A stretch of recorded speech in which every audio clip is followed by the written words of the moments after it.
Pranava Greenwich, where the dream of luxury and nature truly comes home. Pranava Greenwich, a home full of love and dreams.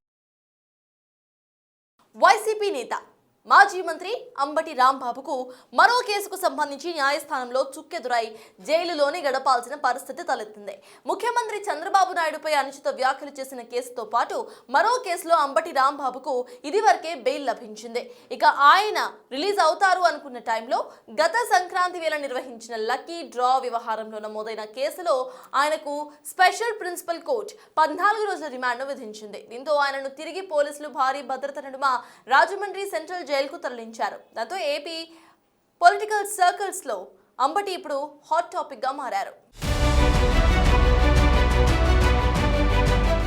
మాజీ మంత్రి YCP senior నాయకుడు అంబటి రాంబాబు ఆంధ్రప్రదేశ్ రాజకీయాల్లో hot topic గా మారిపోయారు. YCP అధ్యక్షుడు జగన్ ఆశీస్సులతో అధికార పక్షంలో ఉండి హల్చల్ చేసిన ఆయన ఇప్పుడు పోలీసు వ్యాన్ ఎక్కి దిగుతూ కూడా వార్తల్లో నిలుస్తున్నారు. తాను మంత్రిగా ఉన్నప్పుడు 2023 సంక్రాంతి సందర్భంగా తాను ప్రాతినిధ్యం వహించిన సత్తెనపల్లి నియోజకవర్గంలో ఆయన లక్కీ డ్రా పేరిట లాటరీ దందాలు నడిపారన్న ఆరోపణలు వెలువెత్తాయి. ఆ కేసులో పోలీసులు పీటీ వారెంట్ దాఖలు చేయడంతో ఇప్పటికే రాజమండ్రి సెంట్రల్ జైల్లో ఉన్న అంబటిని అక్కడ నుంచి గుంటూరు కోర్టుకు తరలిస్తున్న క్రమంలో ఆయన ప్రదర్శించిన హావభావాలు సోషల్ మీడియాలో రాజకీయ వర్గాల్లో హాట్ టాపిక్ గా మారాయి. ఆంధ్రప్రదేశ్ రాజకీయాల్లో అంబటి రాంబాబు స్టైలే వేరు.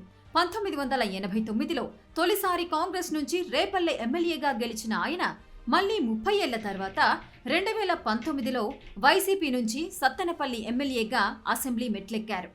కాంగ్రెస్లో ఉన్నప్పుడు అంతగా ఫోకస్ లభించని అంబటి వైసీపీలోకి రాగానే తనదైన హావభావాలు మాట తీరుతో పాపులర్ అయ్యారు. ప్రత్యర్థులపై విమర్శలు చేయడంలో అయినా ఆయన ఎప్పుడూ ముందుంటారు. అయితే తాజాగా రాజమండ్రి సెంట్రల్ జైలు నుంచి గుంటూరు తీసుకొస్తున్నప్పుడు పోలీసు వాహనంలో కూర్చుని గడ్డం కింద చేయి వేసి పుష్ప స్టైల్లో ఇచ్చిన రియాక్షన్ రాజకీయంగా పెను చర్చకు దారితీసింది. సత్తెనపల్లిలో సంక్రాంతి లక్కీ డ్రా అవినీతి కేసులో పిటి వారెంట్పై కోర్టుకు వెళ్తున్న అంబటి తాను చేసిన తప్పును సమర్థించుకుంటున్నారా లేక రాజకీయ కక్ష సాధింపుగా భావించి సవాల్ విసురుతున్నారా అనే ప్రశ్నలు తలెత్తుతున్నాయి.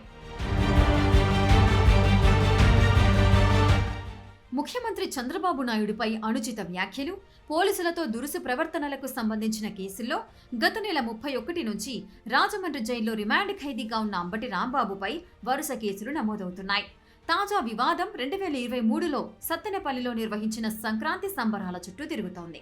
మంత్రి హోదాలో లక్కీ డ్రా టికెట్ల పేరిట సచివాలయ వాలంటీర్లతో టికెట్లు అమ్మించి భారీ ఎత్తున నిధులు వసూలు చేశారని, ఇందులో పెద్ద ఎత్తున అవినీతి చోటు చేసుకుందని జనసేన నాయకులు ఫిర్యాదు చేశారు. ఒక ప్రజాప్రతినిధిగా ఉండి పండుగ ముసుగులో లాటరీ స్కామ్ కు పాల్పడ్డారనే ఆరోపణలు ఆయనను ఇప్పుడు మరోసారి కోర్టు గడప తొక్కించాయి. చట్టపరంగా విచారణ ఎదుర్కోవాల్సిన సమయంలో ఆయన ప్రదర్శించిన పుష్ప మేనరిజం బాధ్యతాయుతమైన నాయకుడి లక్షణమేనా అనే చర్చ మొదలైంది. పుష్ప సినిమాలో హీరో ఒక స్మగ్లర్, ఎర్రచందనం దొంగతనం చేస్తూ చట్టాన్ని ధిక్కరించే పాత్ర అది.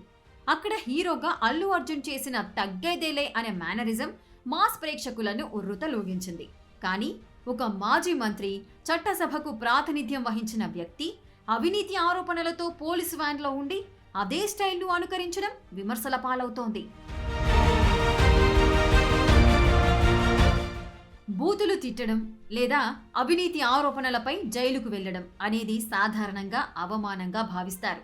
కానీ అంబటి రాంబాబు దానిని ఒక విజయంలా, తన గొప్పతనంగా ప్రొజెక్ట్ చేసుకోవడానికి ప్రయత్నిస్తున్నట్లుగా కనిపిస్తోందని నెటిజన్లు సెటర్లు విసురుతున్నారు. కేసుల్లో నిందితుడిగా కోర్టుకు వెళ్తున్న సమయంలో ఆ సో కాల్డ్ న్యాయవాది అదేదో ఘనతల సినీ స్టైల్లో ఫోజులు ఇవ్వడం ఎందుకో ఆయనకే తెలియాలంటున్నారు. ఇక అదలా ఉంటే ముఖ్యమంత్రి చంద్రబాబు నాయుడుపై అనుచిత వ్యాఖ్యలు చేసిన కేసుతో పాటు మరో కేసులో అంబటి రాంబాబుకు ఇప్పటికే బెయిల్ లభించింది. దీంతో ఆయన జైలు నుంచి విడుదలవుతారని వైసీపీ శ్రేణులు ఆశగా ఎదురుచూశాయి. గుంటూరులోని ఆయన ఇంటి వద్ద సంబరాలు కూడా చేసుకున్నాయి. అంబటి సైతం బెయిల్ వచ్చిన ఉత్సాహంతో చెరసాలలతో వెలుగుని ఆపలేరని సోషల్ మీడియాలో పోస్టు కూడా పెట్టారు. ఆ క్రమంలో విడుదల ప్రక్రియ పూర్తవుతున్న తరుణంలోనే సంక్రాంతి లక్కీ డ్రా కేసులో కోర్టు రిమాండ్ విధించడంతో ఆయన జైల్లోనే కొనసాగాల్సిన పరిస్థితి ఏర్పడింది. అంబటి రాంబాబుపై రాజకీయ కక్ష సాధింపులో భాగంగానే వరుస కేసులు పెడుతున్నారని వైసీపీ నేతలు మండిపడుతున్నారు. ఇప్పట్లో ఆయన విడుదలయ్యే అవకాశం లేకపోవడంతో ఆ పార్టీ శ్రేణుల్లో ఆందోళన నెలకొందట.